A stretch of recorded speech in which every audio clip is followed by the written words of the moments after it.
हम सब एआई इस्तेमाल तो करते हैं, पर क्या कभी सोचा है कि पर्दे के पीछे ये काम करता कैसे है?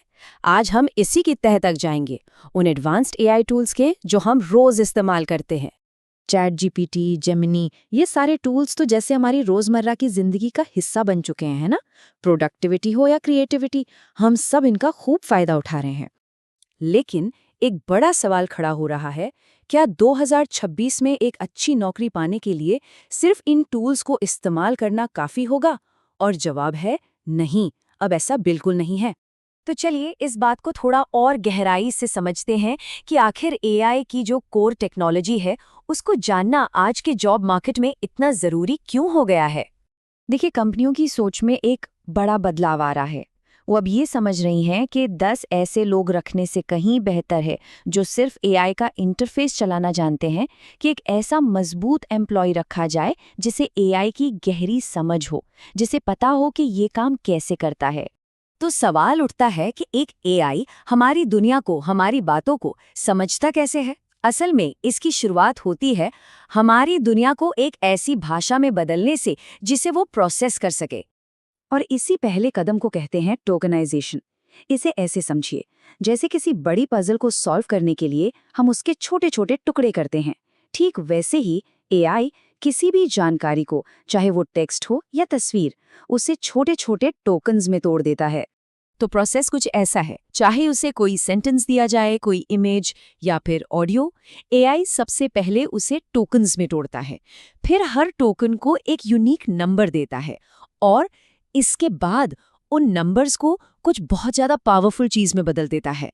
पर एक मिनट, सिर्फ नंबरों से एआई को ये कैसे पता चलता है कि भाई सेब और केला तो मिलते जुलते हैं, पर सेब और कार में तो दूर दूर तक कोई लेना देना नहीं है? अगर हम बस सीधा सीधा नंबर दे दें, जैसे सेब को 1, केले को 2 और कार को 3, तो ये काम नहीं करेगा। तो एआई क्या करता है? वो इन शब्दों को एक तरह के मल्टी डायमेंशनल मैप पर पॉइंट्स की तरह रखता है। इस मैप में सेब और केला जैसे शब्द पास पास होते हैं, जबकि कार बहुत दूर। इसी कमाल की चीज को कहते हैं एम्बेडिंग। ठीक है, तो अब एआई ने हमारी दुनिया को नंबर्स में बदल लिया है जिन्हें वो समझ सकता है। अब देखते हैं उस दिमाग को जो असल में सोचने का काम करता है। और ये आइडिया भी हमारे अपने दिमाग से ही लिया गया है। ये जो आर्टिफिशियल न्यूरल नेटवर्क्स होते हैं, ये असल में गणित के मॉडल हैं जो बिल्कुल उसी तरह काम करते हैं जैसे हमारे दिमाग के न्यूरॉन्स एक दूसरे को सिग्नल भेजते हैं। और मजे की बात यह है कि जैसे हमारे दिमाग में देखने के लिए, सुनने के लिए अलग अलग हिस्से होते हैं, एआई के भी खास दिमाग होते हैं। जैसे विजुअल डेटा को समझने के लिए होते हैं CNNs, मतलब आंखें, और भाषा या आवाज जैसी चीजों को समझने के लिए होते हैं RNNs, मतलब एआई की मेमोरी। तो अब इस नींव पर खड़े होकर हम उन मॉडल्स तक पहुंचते हैं जो एआई को सच में जादुई बनाते हैं। ये वो मॉडल्स हैं जो सिर्फ समझते नहीं, बल्कि कुछ नया क्रिएट भी कर सकते हैं। ये जो आजकल हम जेनरेटिव एआई का बूम देख रहे हैं ना, इसकी आग लगाई थी 2017 के गूगल के एक रिसर्च पेपर ने, जिसका टाइटल ही सब कुछ कह देता है।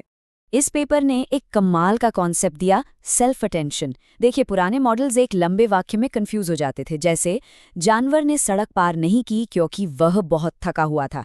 यहाँ वह कौन है, जानवर या सड़क?